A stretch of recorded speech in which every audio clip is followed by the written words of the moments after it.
আসসালামু আলাইকুম। আমি professor doctor Kazi Manzur Kader, head of the department of clinical oncology, Delta Hospital Limited, Dhaka. আমরা সবাই জানি প্রতি বছর 4 ফেব্রুয়ারি বিশ্ব ক্যান্সার দিবস হিসেবে পালিত হয়।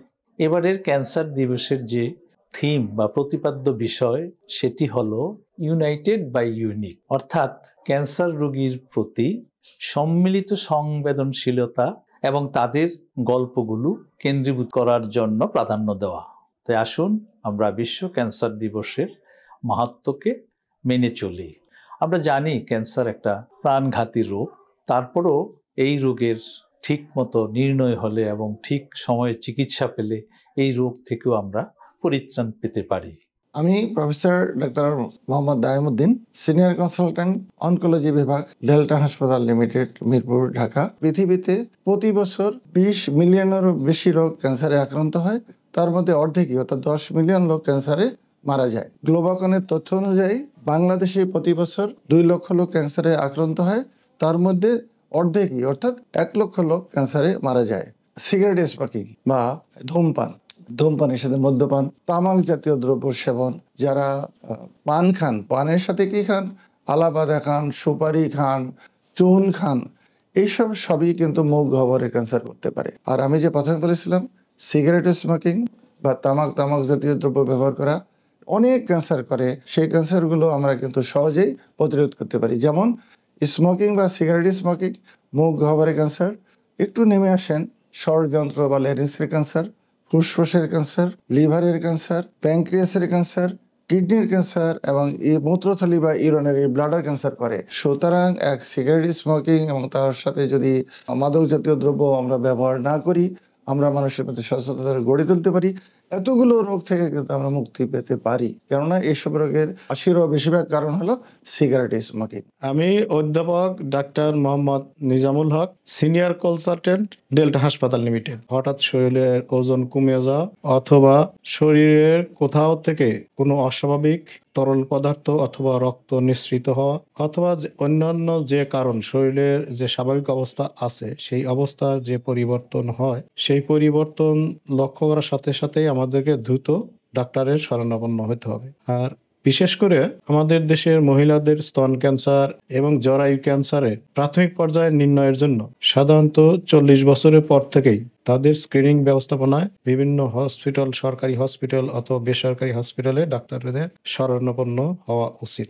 এর পাশাপাশি আমাদেরকে প্রাথমিক পর্যায়ে রোগ নির্ণয়ের জন্য যখনই আমাদের শরীরের কোনো অবস্থার পরিবর্তন দেখা দিবে, যা হয়তো 2 সপ্তাহ 3 সপ্তাহ ওষুধ খাওয়ার পরেও যদি ভালো না হয়, তাহলে আমাদেরকে অতি দ্রুত একজন ক্যান্সার বিশেষজ্ঞের পরামর্শ নিতে হবে। কারণ সূচনায় ধরা পড়লেই ক্যান্সার রোগ শতভাগ ভালো করা সম্ভব।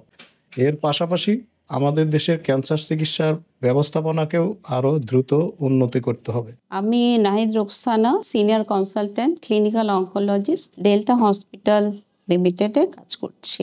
আমরা একটা অ্যাবনর্মাল চেঞ্জ দেখি, সেটা হতে পারে ব্রেস্টের ব্যাপারে, সেটা হতে পারে জিআই ট্র্যাক্টের ব্যাপারে, সেটা হতে পারে লাংসের ব্যাপারে। এক এক অর্গানের সিমটম হচ্ছে এক এক রকম। যদি আমাদের লাংয়ের ব্যাপারে ধরি, অনেক দিন ধরে যদি কাশি থাকে, সেটা যদি এমনি নর্মাল ওষুধের না সারে, সেটার জন্য আমরা ডাক্তারের পরামর্শ নিতে পারি। ব্রেস্টের মধ্যে যেন কোনো লাম্প যদি থাকে, কোনো ফিজিক্যাল যদি চেঞ্জ থাকে, সেটার জন্য আমরা ডাক্তারের পরামর্শ নিতে পারি। জিআই ট্র্যাক্ট যেমন আমাদের হচ্ছে রক্ত বমি হতে পারে, পেটে মানে যেটা অনেক দিন ধরে ব্যথা, সেটা কোনো ওষুধে সারছে না, সেটার জন্য আমরা ডাক্তারের পরামর্শ নিতে পারি। এরকম করে যেমন আমাদের কোলনের ক্ষেত্রে, যেমন আমাদের মলত্যাগের যদি পরিবর্তন হয়, কনস্টিপেশন অল্টারনেট উইথ ডায়রিয়া, সেটা হতে পারে।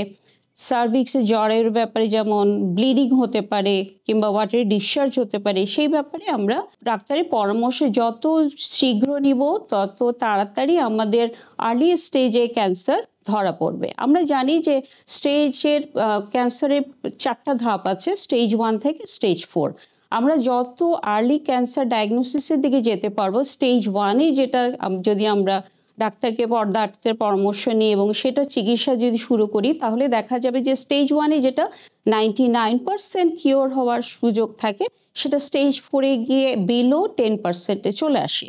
আমাদের লক্ষ্য হচ্ছে যে পার্সনকে আগে দেখা, সে যখন পেশেন্ট হয়ে যাবে তার আগে যে পার্সোনাল, তার যে মানুষ হিসাবে তার কিভাবে আমরা মুক্ত জীবন দিতে পারি, এবং সেটা হচ্ছে বিভিন্ন ক্যান্সারের স্টেজে আমরা সবচেয়ে সঠিক মানে আমাদের ট্রিটমেন্টে সঠিক প্রয়োগ করতে পারি, সেটাতে আমরা হচ্ছে ঐক্যবদ্ধভাবে কাজ করতে হবে। তো আসুন আমরা সকলেই সমাজে সকল স্তরের সবাইকেই বলছি যে আসুন আমরা সচেতন হই এবং একটি সফল ক্যান্সার মুক্ত জীবন দান করি। ধন্যবাদ।